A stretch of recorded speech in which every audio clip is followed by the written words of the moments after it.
Hey guys, thanks for tuning in. I just want to give you a little rundown about what's going to happen in the following video. I recorded this live with no sleep, so forgive me if it is a little odd, but we are going to be creating a basic 2D platformer in the Godot engine. We are going to be utilizing signals to ensure that the scenes and nodes can talk to each other in the scene tree. We're going to create a functioning GUI system for the main menu and an end state menu. We're going to create a player controller, objects that can kill the player and force them to respawn. And we're going to also learn how to change scenes in the game. Go ahead and enjoy. Okay, so the first thing that we are going to do is we are going to go ahead and set our keybinds here. The scope of this project is just going to be a regular, kind of like a 2D platformer, so we only need a handful of things that we got to use.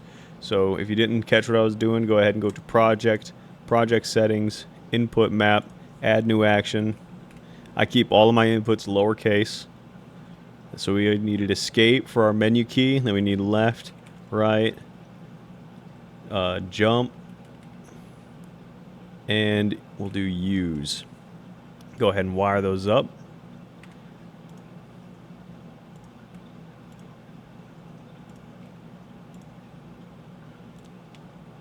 Just your standard keybinds. Whatever you feel like you need. Go ahead and close that out. Next thing we're going to do is we're going to start our main scene. Main is going to contain basically everything that is going to be run on the game. What I like to do with main is go ahead and save that. Add a script to it as main. Clear out the stuff that you don't need. Func input. That would help, wouldn't it? If input dot is actually just pressed escape. Get tree dot quit. I'm trying to do this on like 0 hours of sleep, so bear with me. There we go. Now it works. So we have a main scene, but unfortunately we don't have anything to put in it. Let's go ahead and remedy that by creating some collision objects that you can turn into obstacles in the ground and everything, just to start off with. So we're going to go into new scene, other node, static body. I'm just going to name this object, give it a mesh, then give it a collision.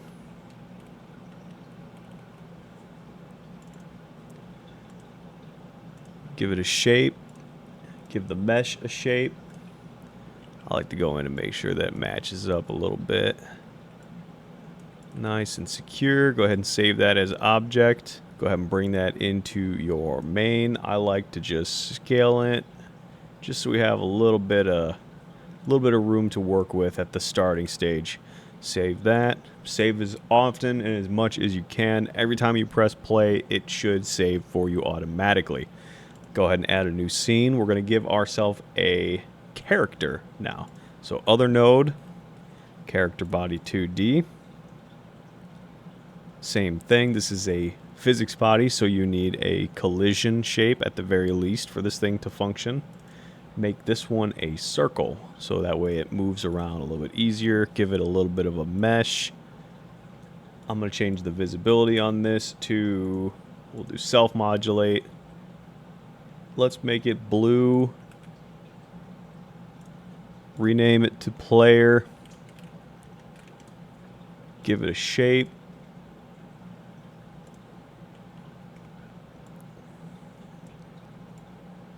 Bada bing, bada boom, we are cooking. Save it. We don't have a script yet, so go ahead and attach a script. Now, when you do a script on a character body 2D, it already has like a basic movement script set up with it, so we're going to go ahead and use this.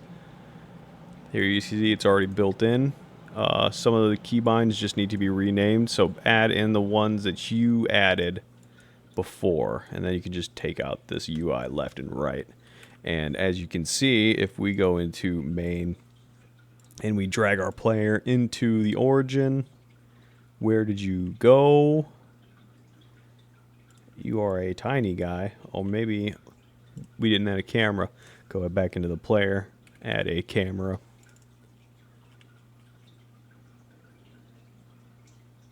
There we go. Now you can go into main and press play. You are cooking right away. Look at that. You are a game developer. In 7 minutes, you have a player, and you have the ability to move around your world. And you essentially have the working blocks right here to make something. Remember, a lot of games that are coming out today are just these little climbers, you know, climb for 10 hours all the way to the very top. You could do that with this, theoretically. Now, would you want to? Would it sell? Maybe, maybe not. The point is you can do whatever you set your mind to with as limited a tool book as you have right now. You can do something. And I need you to tell yourself that you're the best at it. That you're the best there ever was, you're the best that there ever will be. Because that's going to give you the courage and the drive to sit down and do it. If you really truly believe at the end of the day that you are meant to do this stuff, game development becomes easy. It's time consuming, but it will become easy. And you have to do it. Even if you fail 10 times, the fact that you failed 10 times means you're already ahead of people who never started. And now we have a player. Let's go ahead and go into the player script and tweak it just a little bit. I like to get rid of these constants, and I change these to exported variables because that gives you access to the variable in the editor. And I'll show you what that means in a second. Now we have to realign all of this stuff. Just make everything lowercase since it's not a constant anymore. I never use constants. I really don't. So now you can see on the right side we have exposed those variables into the editor, and we can just change them instantly without going into the code. This also lets you make things unique from each other. So if I had multiple players in this scene, I could set each one to have a different value for these velocities and all that crap. Keep that in mind when you're trying to iterate and make unique enemies and things without having to make whole new sets of enemies. Okay, so what we're actually going to do is we're going to prepare with a function that I know we're going to need. So we're going to do func kill player. We'll just do pass for right now. Next thing we're going to do is we are going to add on to that with an area 2D. We're going to make a thing that I call a lethal object. Lethal object for me is the base class for anything that the player can interact with that's going to kill the player. You're basically going to just slap this onto anything in the future that kind of is an enemy, and it will kill the player. I promise. This is like the bee's knees, okay? And it's a super simple way to do these things. We'll just do a collision shape. You really don't need to add a mesh to this because it is going to be invisible anyway. What we're going to do here is we're going to go make sure that the root of the area 2D is selected. We're going to go into node, go to body entered, hook it up to the base. Scene does not contain any script. Just add a script to it real fast. Okay. Body entered. Now we can connect it. I'm going to go ahead and just get rid of these things for right now. We don't really need them. So what we need to do is we need to go if body dot is in group quotations player body dot kill player. So what that's going to do is that is going to call the player, the kill player script that we just created inside of the player. But we need to do one more thing. Go back to your character body 2D, change that to, not change it, but go to the groups and then add a scene group. Make it player. Then just to test it, go ahead and go to a print statement in your kill player script. So I do player kill player. That way we know who is calling the method and what method is being called. So now I should theoretically be able to just drag this lethal object into the level, go up into debug visible collision shapes. So now we can see that without having it be a problem. And then tiny boop. See, every time you pass through it, it'll when you first initiate like contact with this thing, it will do the kill player. Why do we do that? That is useless. Just printing words in the console Don't worry, bugaboo, we're going to fix it. Go ahead and add a new node. Just a node 2D. Name it spawn. This is going to be really important, because now we got to go into the player script, and what we are going to do is we are going to look into the actual scene tree. So var root equals get, I'm trying to think, current scene. I think this is how you do it. Var spawn equal root dot get node spawn. So all we need to do is we are going to call the global position. You don't need to identify whose global position, since you are in the character body 2D of the player. Without any identifier, it's just going to default to self. Essentially, that is like going like self dot global position. We don't need to do that. Equals spawn dot global position. This should be the simplest form of this that works. If it doesn't, I simply made a little bit of a misstep. So I'm going to slap this guy all the way over here. Then when I press play, boom, look at that. Now you have a rudimentary, like, just respawn. So what you can do, so I'm going to bring the shape to a little bit more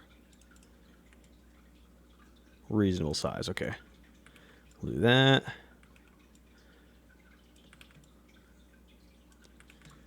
So just so we have a little bit of platforming, and I can come down here, and I'm going to show you something on how to duplicate things without messing up your dependencies. Because, so if I duplicate this, come over here, and I want to change the shape of this thing, because I go down and do editable children. If I change the shape, it changes both of them. Oh no, what a travesty. We can't have that. That actually is really bad. It messes up a lot of work. I've ruined entire game projects by doing that and not knowing how to fix it. So come again, editable children, click on the collision shape, come over here to the inspector, make it unique. Now, look at that. He is his own little bad boy, and that is really neat, okay? I don't know how you can automate that. Right now I found that you just have to do that. If you know anything about how to make these resources unique on duplicate, that would be great. I'm sure they do it on purpose because it's probably a little bit more computationally problematic. Anyway, enough yapping. What I'm going to do here, change this guy to a square. Make him a big old rectangle that covers the entire area that you think you need to. Make it a little wider just in case. And then I bring it down below. So now you have a permanent, like a fall zone. So if the player falls off the map, boom, they can respawn. Do you see where we're going with this? You have the makings of basically everything that you want now. So what do we need now? So we have the spawn. Let's just change that back to the origin just so it's fine. Let's move these guys so that way it looks a little bit more regular. Okay. So as you can see, if I were to do this for every individual part of the game, it would get a little troublesome to, to make a platforming level. So if now you can run that. I made it too tall. So what can we do to make building levels faster? The answer to that, at least in 2D and even in a little bit of 3D, I haven't used them much in 3D. I don't know how their performance is, but we're going to be using tile maps. And that's where we're going to need an image editor to create something for us. I have already created a basic tile map that we're going to go ahead and include.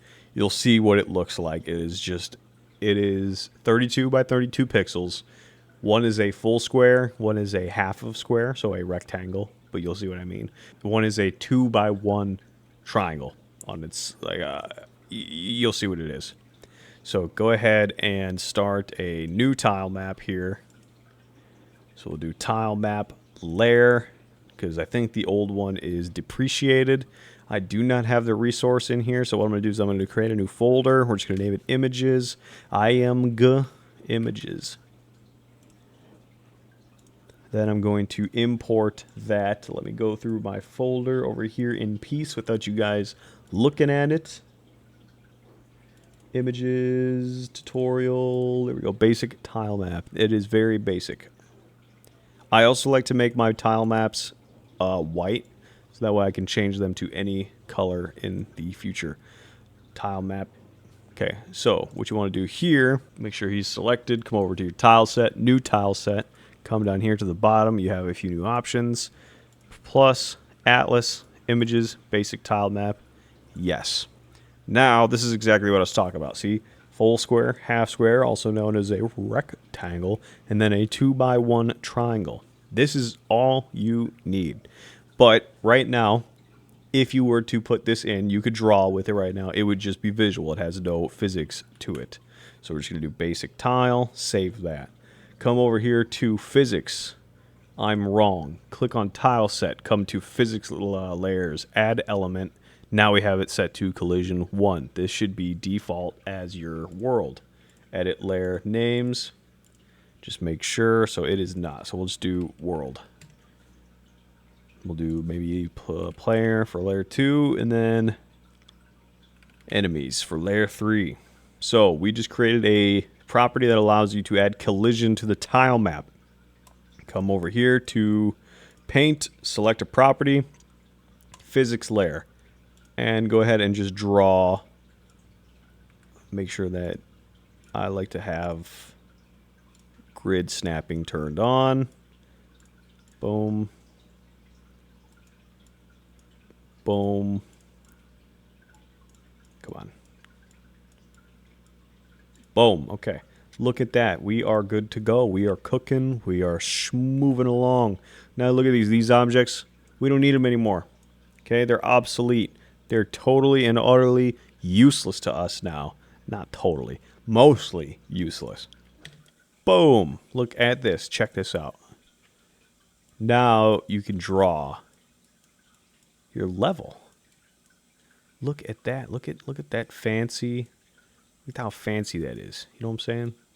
You can just go in, make yourself a pretty little level that nobody's ever seen before. You can make something completely unique. Something that has never been designed. Let's make a little ramp there. We'll do a little, this is our end of the stage up here on the platform. So we have our fall zone, we have our respawn, we don't have any bad guys yet. What we're going to do is we will just add a node here. We'll do an area 2D. We'll just name this stage end. Give it a collision, and we'll also give it a mesh, because we got to see where this is going in the game. We're going to make the mesh green as well. I like to kind of keep certain things color coded. New quad mesh. Break it up. Let's make him green. Also, you can see that the player is now behind him in the scene tree. Just move your what you want on top. Like what is down below is on a layer like above. So the last thing at the bottom of your tree is on the closest layer to you, Z-wise. So now we can take our stage end and we will just move it, bad boy. Move him somewhere else. So this doesn't do anything yet. What we're going to do is we're going to make him also detect the player. So he's going to be very similar to the lethal object. We're just going to kind of wire him up with some logic here. Stage N. He has a script. So then go ahead and do your node. Click on him. Make sure he's good to go. Signal. Body entered. Make sure you don't wire it to main. Make sure you wire it to stage end. Well, technically you could. Okay, we're going to wire it to main.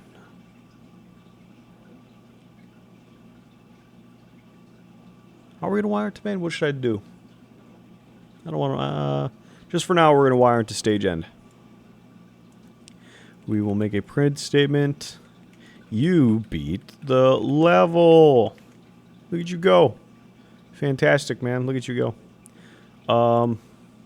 If body dot is in group player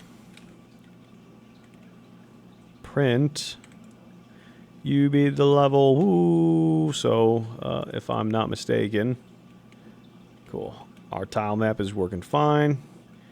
You beat the level. I like to just pre-wire a lot of these things, that way we have a place to put our logic later down the road. Later down the road. I'm going insane. What do we need here? What do we need? We need a bad guy. So we don't need a bad guy. We need an obstacle for now. So what we're going to do is we're going to make spikes. That's what we're going to do. So we're going to come in here. We're going to do another node, and then we're going to do a polygon 2D. That's what I'm talking about. You know, nice. And I'll show you the magic with this guy. So you can just draw. You know, you're gonna let your artistic side. Look at how many spikes I've got. Usually I just draw like one really fat spike, and I kind of regret not doing that. And then you're gonna say, well, Grave, that's just a mesh. He doesn't do anything. I'm gonna name it Spikes. Name him Spikes. And I'll show you. Look, he doesn't do anything at all. What did I tell you we were gonna do? What did I tell you? We're gonna make this a modular system. We're gonna make it so you can use assets over and over and over again, and you can make them in as many combinations as you want, and it is never going to run out of combinations. Okay, I promise you, this is the way to do it. And I'm putting it here for a reason, to show you. So look, these don't do anything. I am not going to touch any of these. What I'm going to do is I'm going to go into Spike here. I'm going to come into our file thing, look for my lethal object. What did I tell you? So we're going to go into Editable Children, come over to the collision shape, Inspector, make him unique. That way you can edit him without causing problems for every other lethal object in the game. Change it to rectangle or whatever shape you so desire and crave. Bring it over and give him, get it right there on the spikes. Sometimes it wants to be a little difficult, so I'm going to actually go in and nudge it with code. There we go. Check this out. We're just going to start the main. Boom, look at that. Now you have spikes that kill the player. Look at how easy that was. You didn't think it was that easy, did you? You're like, oh my god, everything's so difficult. Everybody on the tutorial makes it look so hard. I'm here to blow you out of the water, man. I'm here to blow you. So we're going to go back here. I'm going to change the visibility of these, self-modulate it, make it all black, because I think it looks nice. Change this guy, same thing, self-modulate, black. Look at that. You have a basic game. I guess we should do a menu, right? We should probably do a menu. So we're going to start a new scene. Control. We'll do main menu. Do this. Do a margin container. Make him full. Okay, inside him do a V-box. Then we'll do a label.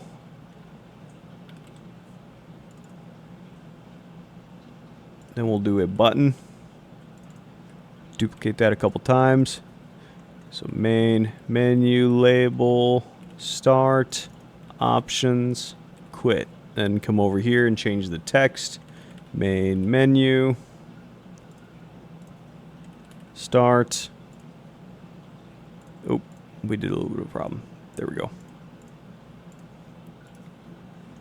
Options. Quit.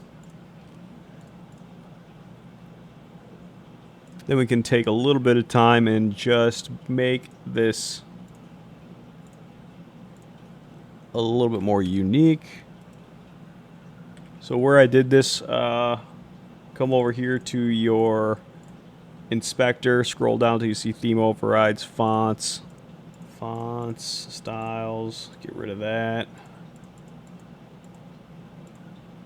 Where do I have the, okay, horizontal alignment, that's what I was looking for. I want it to be centered, so there we go, there we have it. Start. Okay, well, let's add a color rect to it. So we'll just make this a background. Change that to a color that you like. We'll make it kind of like a darker blue, making sure that he's actually in the background. Okay, I think we can do this. Yep, there we go. I just wanted to change the actual shape of that container there.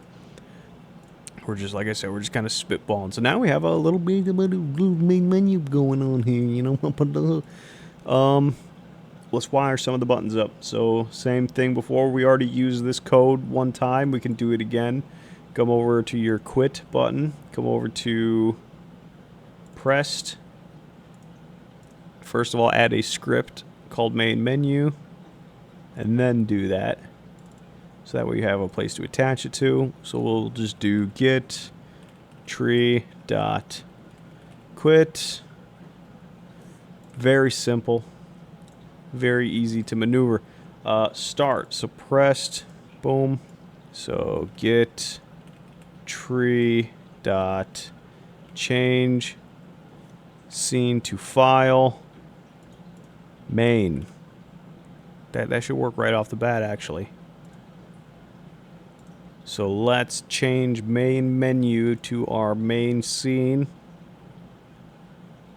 Set as main scene. If I press play, boom, start. Look at that. Oh, I told you it was going to work. I told you it was going to work. Then we press start. We can just go down here. I don't want to play this freaking game. Boom, quit, done. You're done. Look at it.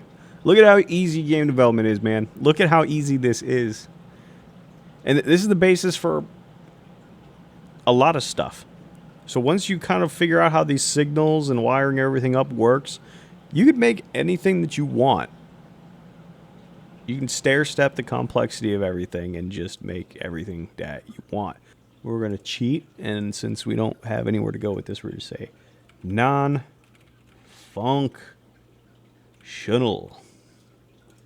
Bada bing, a bada boom. You dig, you dog? I thought so.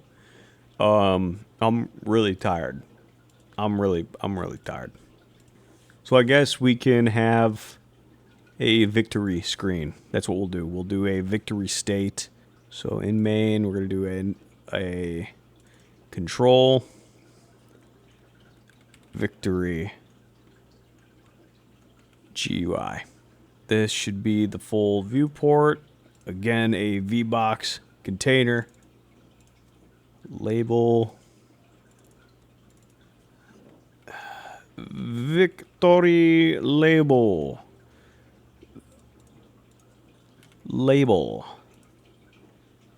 You did it. Let's make sure everything is center aligned. Then what we can do, we will add a button. We will add 2 buttons. Button 1, button 2. So button 2 is retry, and button 2 is quit. And then we'll make a 3rd button, main menu. So the reason I wanted to make 3 buttons there is just so we can get some practice in with things that you can do. So retry is going to put you back at the spawn, but we're going to do it a different way. We're not just going to move the player. We're going to reset the entire scene. Main menu is going to take you back to the main menu scene, and then quit is going to once again call the succession of the scene tree. Add a script to this victory GUI. So what I want to do is I want to come into ready, and I'm just going to do hide. So that way it is not showing when it'll be like this. Okay, and on ready, this thing is going to activate or deactivate, and it's going to hide itself. So we have it hooked up. Let's do that. So let's hook him up to main. So we will make another connection to main. So that way it is sending to multiple stuff. It is sending it to itself, so we could do things in the scene of the end stage, and then we can also do things connected to main. What we're going to do with that, let's create a reference. So at, you can do this in a couple different ways. So at onReady var victory GUI. I'll do a control. So we're going to do static typing.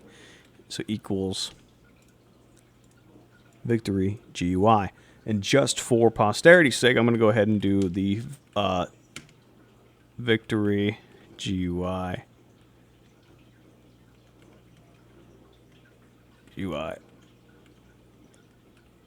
exported. Sorry, I'm trying to figure out how to name it. So then we'll just name this a control.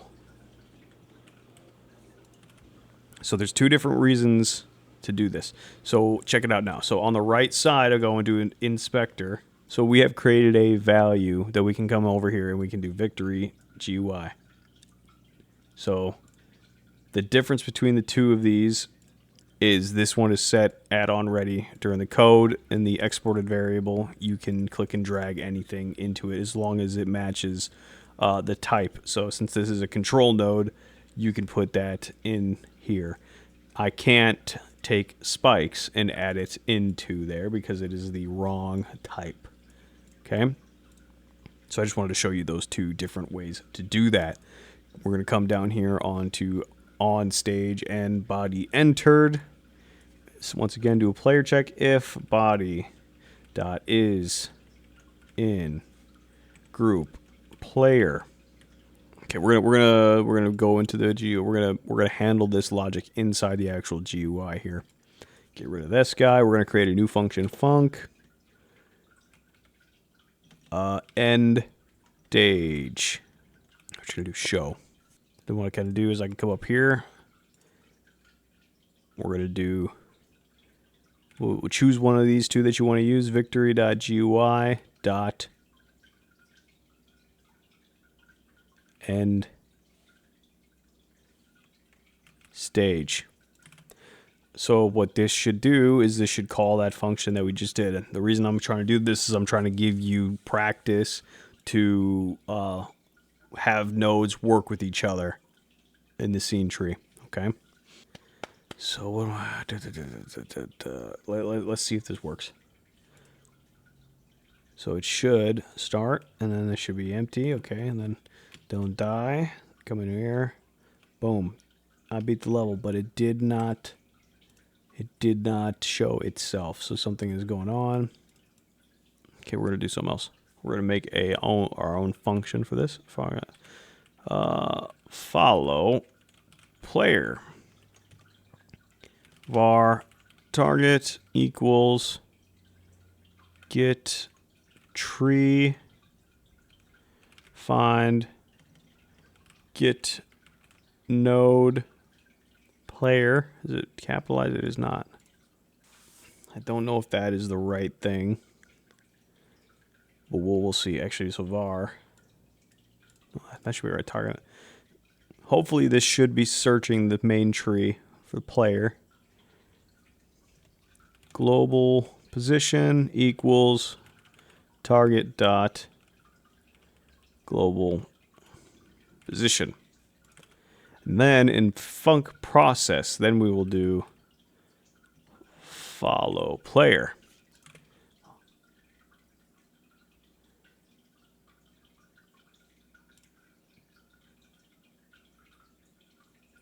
Yeah, that's what I was worried about. So we'll do current scene. So we'll do root. Okay. Var root var target equals root dot get node player. Let's try that. Hey, look at that. Oh, yeah. Life is good when you are good, man. I promise. Then we can go into our victory GUI, and we're just going to go ahead and make this guy good to go.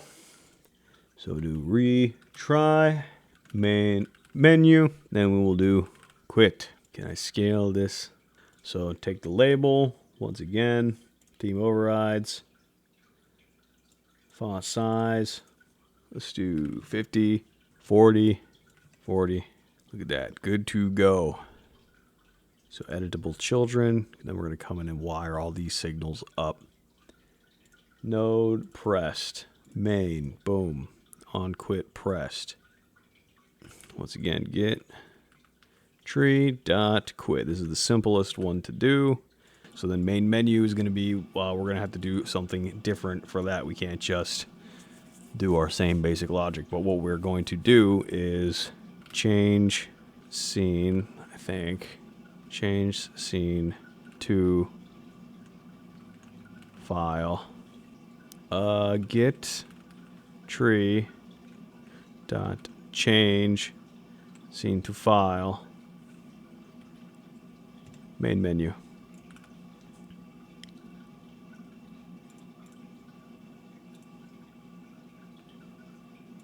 Oh, boy, look at that. Oh, no, look at that. We're cooking, baby. Link this last one up. Main. Connect. On retry. Get tree. Can I just do reload current scene?